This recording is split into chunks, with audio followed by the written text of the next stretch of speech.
Welcome to Energy Careers, a segment of the Energy Conversations podcast dedicated to exploring opportunities in the dynamic world of the energy sector.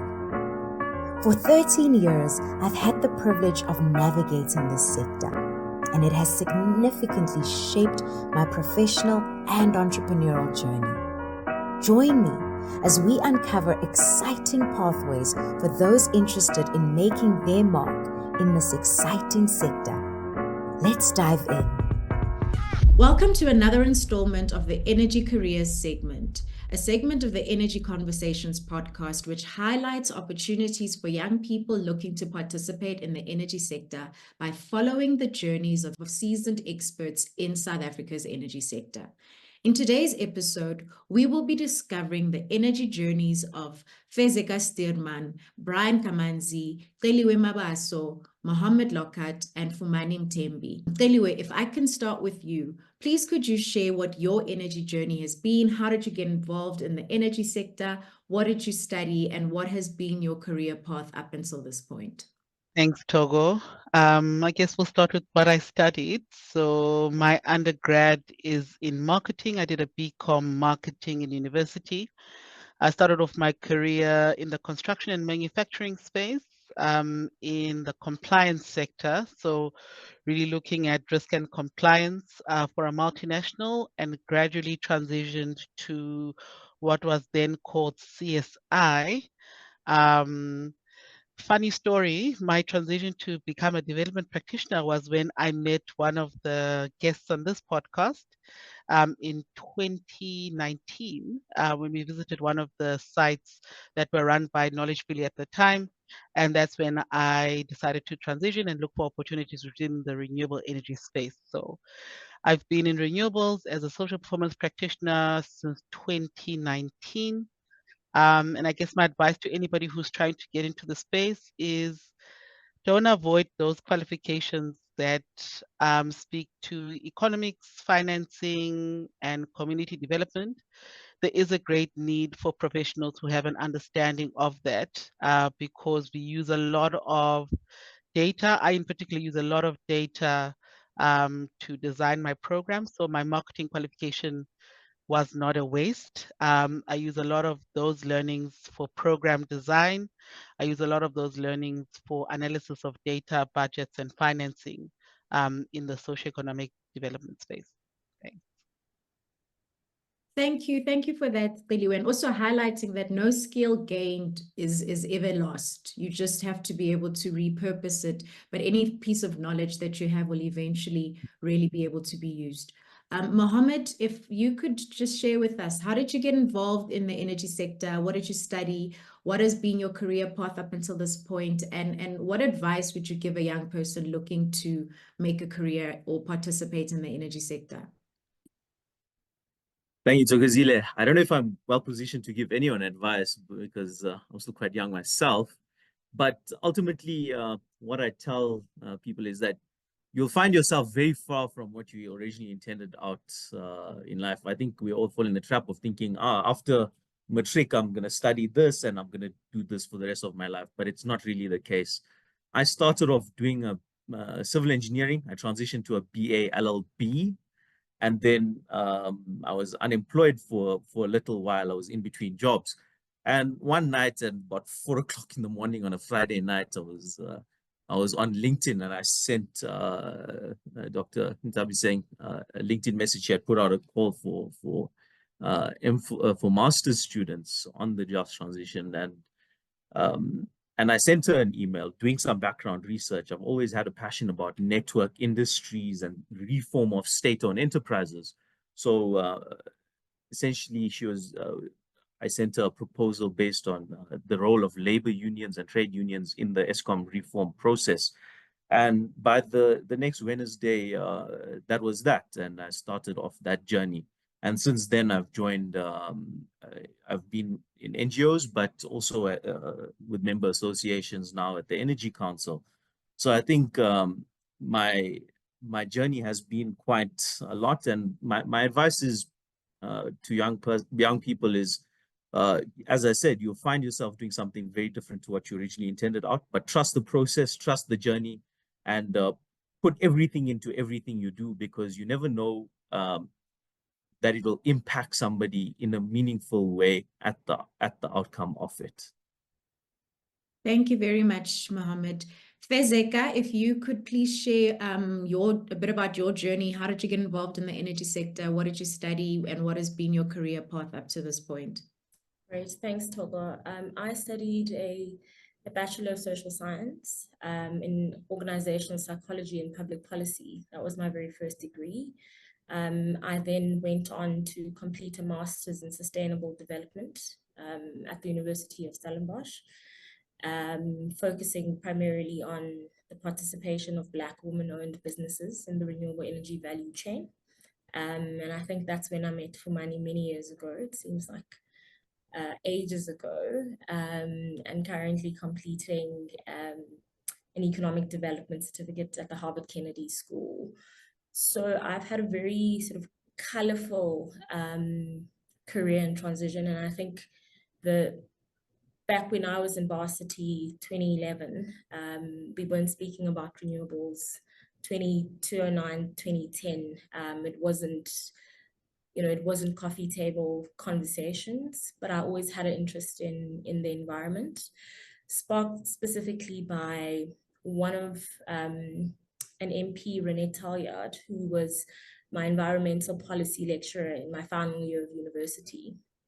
I then went on to work for a consultancy in the enterprise development space, actually, for Tolo, working for the Old Mutual Foundation. And then I transitioned into the sector in 2013, working with one of the large EPCs. And there I went from project assistant, I was in the project development office, moved to the economic development office. So it's very, very involved in permitting in the initial sort of stages of development. And I put my hand up for every and anything, really, up until I left the organization in 2016 to establish Cultiver. I think my advice to any young person, particularly in your 20s, is to be hungry, put your hand up, and it pays off eventually, because what I found in my case, I wasn't a box student. So I had a very I've got a very varied interest. I loved accounting. I did very well in accounting. I thought I was going to be a CA, and I spent a week at Deloitte with actuaries and CAs, and that quickly changed my view on the profession and how I wanted to spend my own life.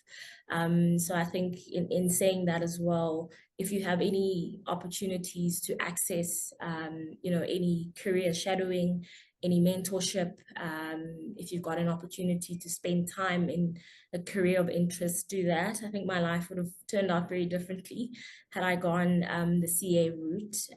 Maybe a bit miserable as well, who knows?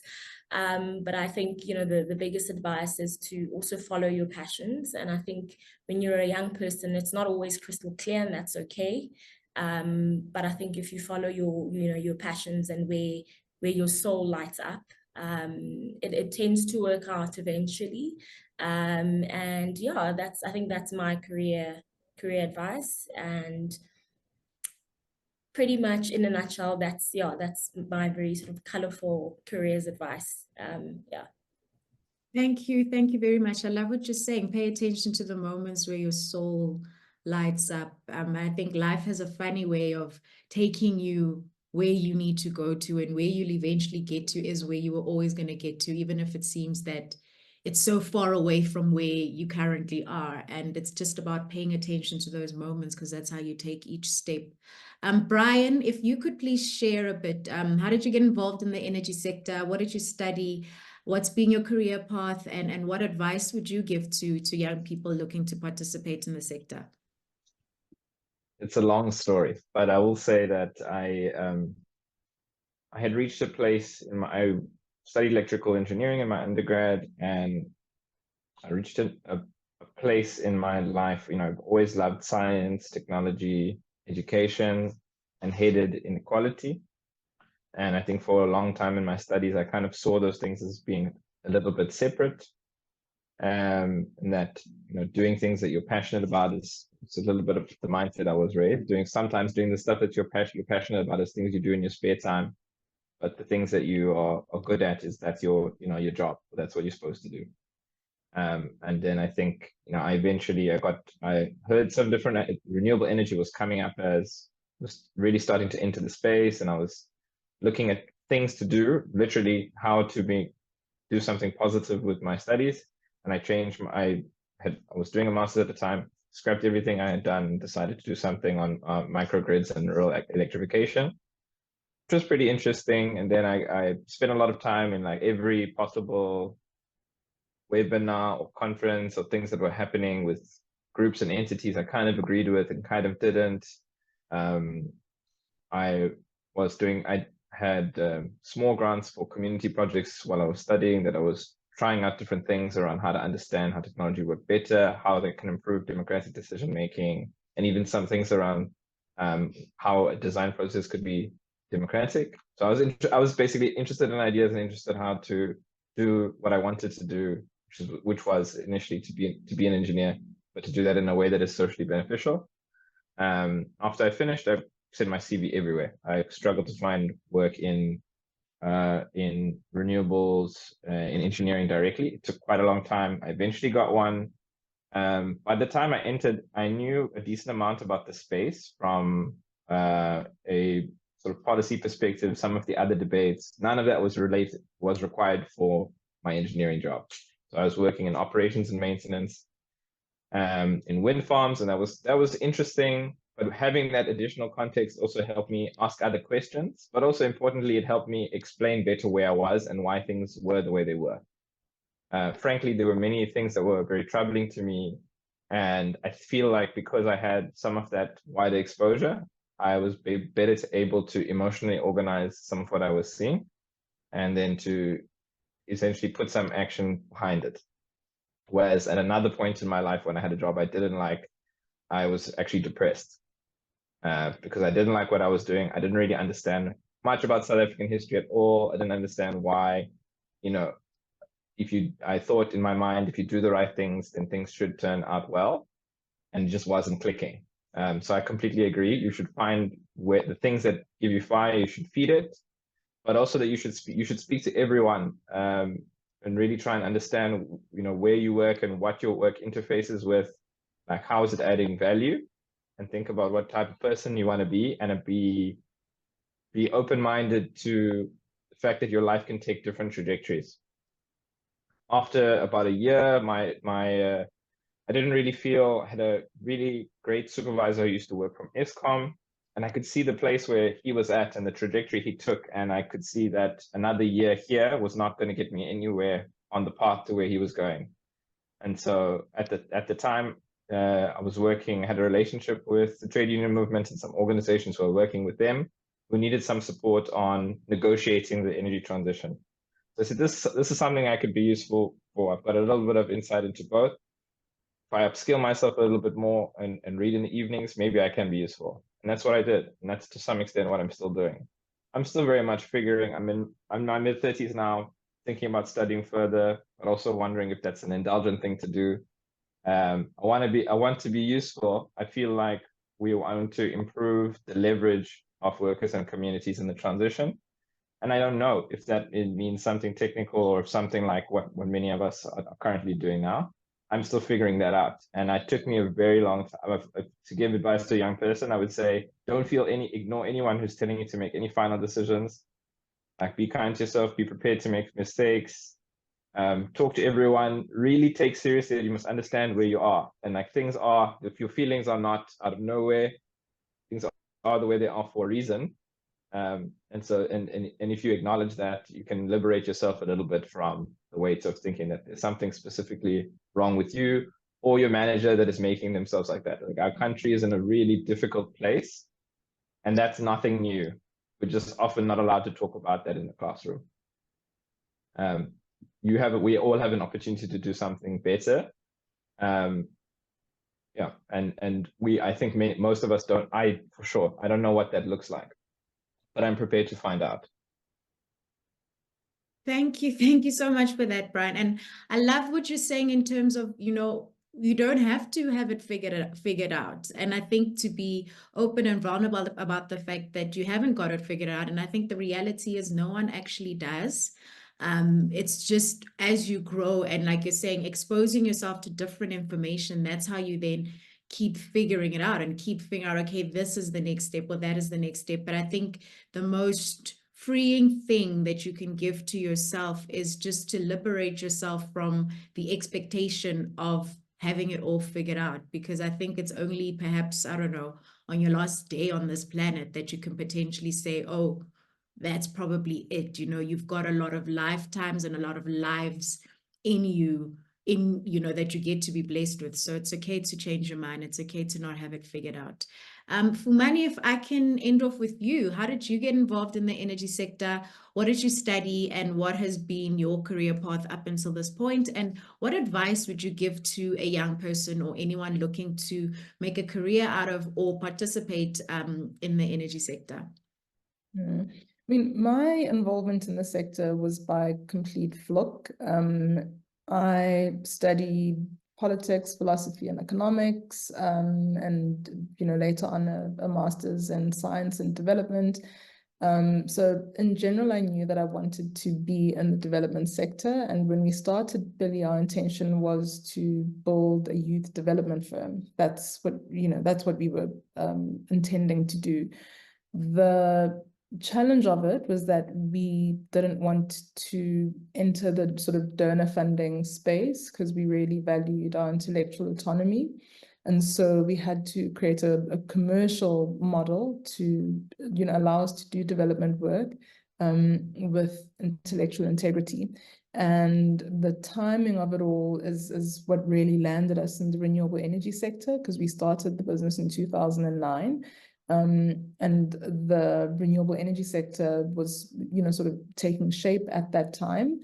And when we, read the documents actually from the state around how it would be deployed, it made sense to us that, we could, we thought of ourselves as offering a development proposition to renewable energy projects, and then quickly recognized that based on the skills around the table and, I think to the points made by everyone, today, we could leverage skills from other sectors that were not energy, that were not engineering, to participate not just as practitioners, but also as owners of energy projects. And that's how we found ourselves in the sector.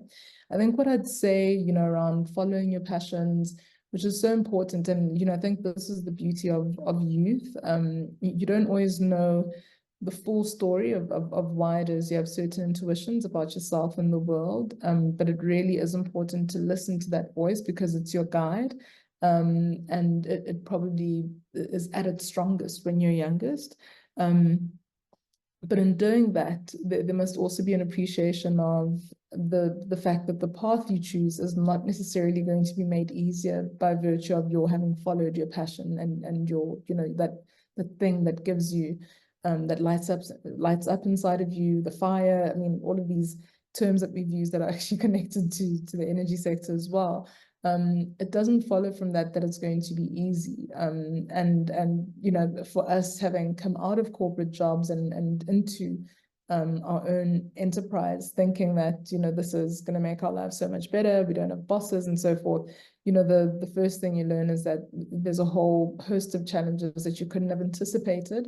But it's important to appreciate that those challenges are there to sharpen you, along the journey of who you're really supposed to become and what you're supposed to contribute to the world.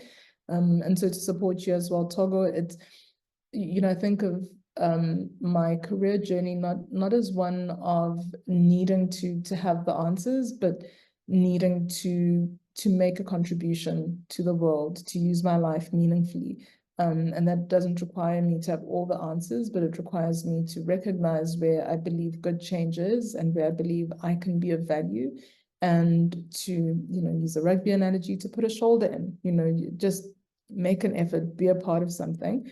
And that really, I know it's not always easy to believe as a young person when you are trying to sort of construct a grand picture of how your life will unfold, but it's worth, listening to those sort of few steps further, when they say there's value in listening to yourself, following that path, accepting that path will be riddled with challenges. No one is exempt from that.